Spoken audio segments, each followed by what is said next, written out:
boss added by this mod, and I have to beat it in 24 hours. Why? Well, you see, if you don't beat the sun boss in 24 hours, you'll have to delete your channel. that is not good, and definitely not scripted. But anyway, I have to get started. So first, I did some research to see if anyone else had beat it, because I mean, why bother figuring it out myself if I don't have to? But unfortunately, no one had, so I kept researching. Now, I'm not exactly new to this, because if you've been around my channel for a while, you might know that I have a bit of a reputation of killing bosses. So this shouldn't be the hardest part of the challenge. But what will be the hardest part of the challenge is getting the items in survival for a change. Anyway, while I was researching, I found quite a bit of useful information for beating it, which I then used to put together a rough draft of the items I'll be needing. But I'll explain those later. With all the research I had done, I figured I would do a practice fight against the sun to get a sense of how hard this would be. And it went pretty well, so I might be able to start grinding for items in survival soon. But then I had to go for like 8 hours, and when I got back, I spent the rest of hour 9 and the beginning of hour 10 just putting together mods that'll make the fight a bit easier. Some of the mods I got include this mod that adds a saturation bar, which basically makes you a sweaty PvPer. I also got this mod that adds a map in the corner of your screen so you can navigate a bit easier. And one of the most important mods I got was this one. But to understand why we need it, we need to go back quite a ways. You see, I was originally going to make this video a while ago when I found a bug. Basically, the bug is that every time the sun does an explosion attack, it generates ghost blocks, which, if you don't know, are basically invisible blocks that if you walk over them, will stop you from moving. These ghost blocks are caused by the game getting confused whether a block exists, so this mod checks all the blocks in a small radius to see if they do. Anyway, because I spent all that time getting mods, I was kinda getting bored of this whole challenge, so I pretty much spent the rest of hour 10 playing Fortnite with some friends.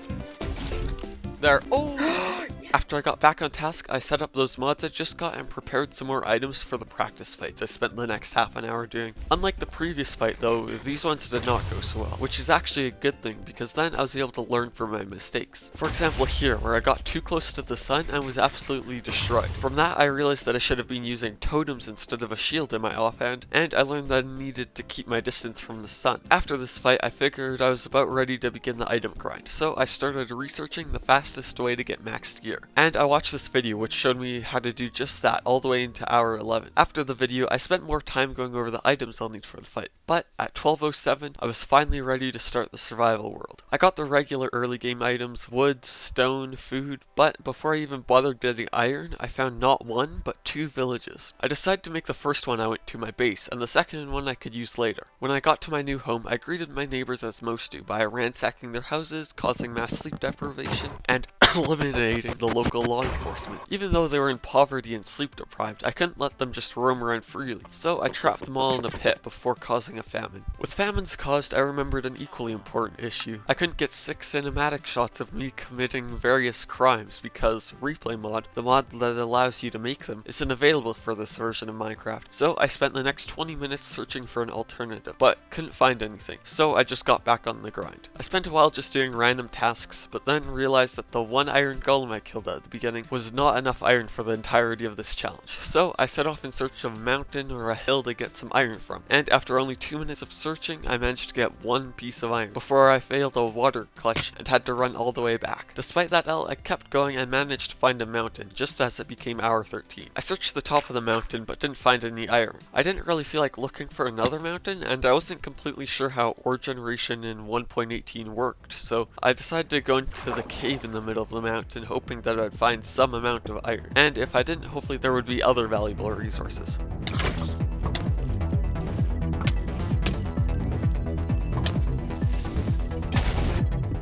After a couple near-death experiences, we had a total of 6 iron, so I think we took an L there. Okay, so it's like 5 months since I did this, and I just looked it up, and well, I'm not really surprised I didn't find any iron, because I was at literally the one level where it doesn't generate. Anyway, after I got out of the cave, I found a 3rd village, so I went there and destroyed their economy. After getting back to my base, I began the villager grind for like 5 minutes, before remembering that the guide I was going off of told me to use 2 wide trees with fletchers to get emeralds. So I grabbed some spruce saplings from the forest I saw earlier and kept grinding. Nothing much happened until I went to raid the 2nd village that was near me and saw an igloo. This was pretty lucky because it ended up having a basement with a zombie villager, which I started the curing process for before getting back to the villager grind for the rest of hour 13. Near the beginning of hour 14, I went back to the igloo to trade with the now cured villager, and I didn't really feel like calculating which trades would be the most efficient, so I just decided to make it an armorer. Even with it cured, I was only able to get diamond boots and pants from it before running out of emeralds, so I decided to come back later. For the rest of hour 14, I just, you guessed it, grinded. But partway through, I did get the rest of the diamond armor before grinding some more and eventually getting off for the night. The next day, I didn't get on until I had only 2 hours and 10 minutes left in the challenge, while not even being close to done. I was gonna need a miracle to pull this off. So for hour 22 and most of hour 23, I was just chopping down trees and trading for enchantments for the billionth time.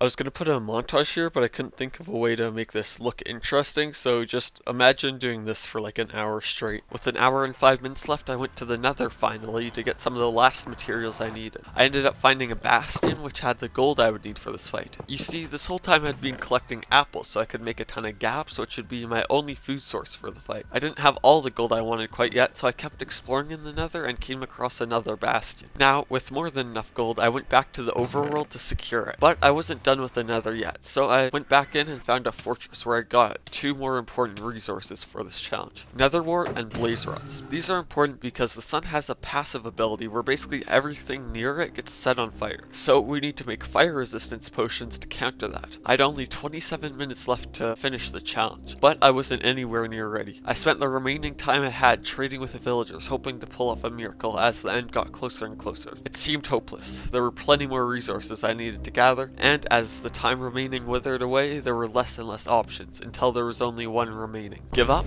No. I could rewrite the script and give myself more time, but it wouldn't look good in the title. The only option remaining was to alter the fabric of reality. Okay, so now we have 9 plot convenient hours remaining. Why 9? We don't ask. But anyway, after altering the fabric of reality, I was more determined than ever to finish this challenge. I wouldn't let anything stop me, so I spent all of hour 16 trading with villagers. I started hour 17 by getting ice at the ice spikes biome nearby, which was actually quite a lucky spawn. But anyway, this ice is one of the critical resources we need to beat the sun, because the only way you can damage it is to build one of these ice bombs like so, and explode it while it's nearby. We need to do this 6 times in order to kill it, but it has a tendency to fly away as you build them, so I'm making sure to get extra. Where did it go?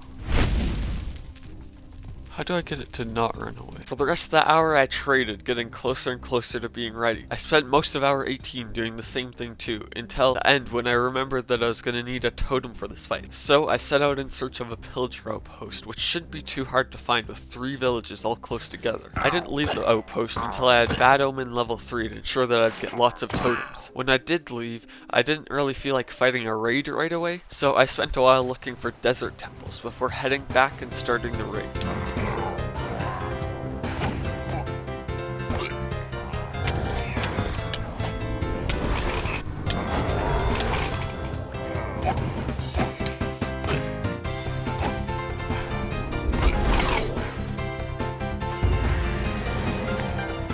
I managed to get 8 totems, which will be way more than enough. After that, I went back out to find a desert temple. I managed to find one that generated quite weirdly, but the important part of this temple is the TNT inside it, which we'll need for the ice bombs I mentioned earlier. But the singular desert temple did not have near enough gunpowder or TNT, so on my way back I killed creepers using my looting 3 sword, which I probably should have just done from the beginning. And by the time I got back, I had enough to craft 21 pieces of TNT. With that crafted, I went back to the ice spikes biome to get more ice before finishing up my gear. With my gear ready, I didn't need the villagers anymore, so I continued the trend of causing sleep deprivation and took all their beds to go netherite mining. I had to leave for the rest of hour 20 and for the beginning of hour 21, but when I got back, I made my way to the nether and began bed mining for netherite.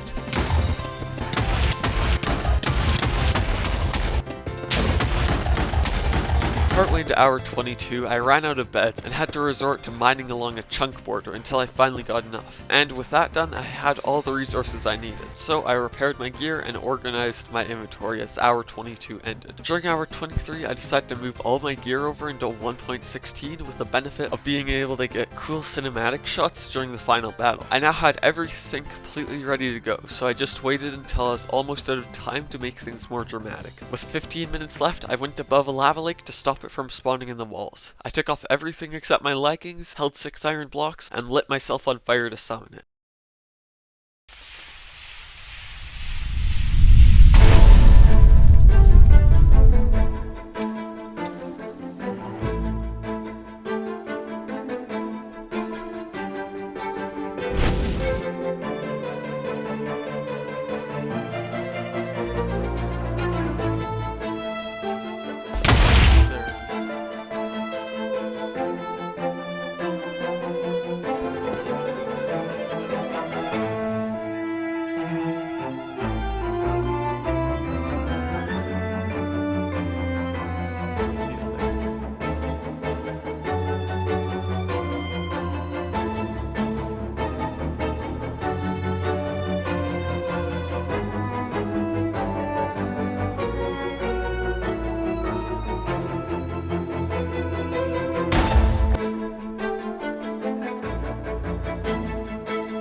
Yeah, I should.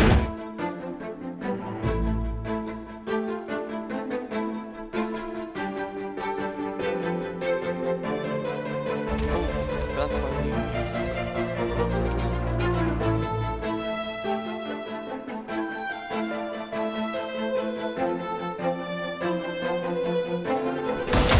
Okay, let's go and cut something else in the bag.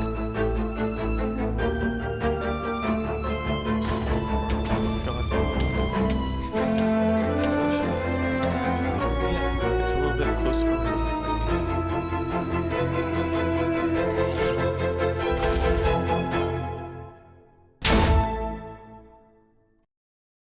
And we beat it with only 3 minutes to spare. Anyway, thanks for watching this far. Like the video if you like the video, subscribe if you want to, and bye!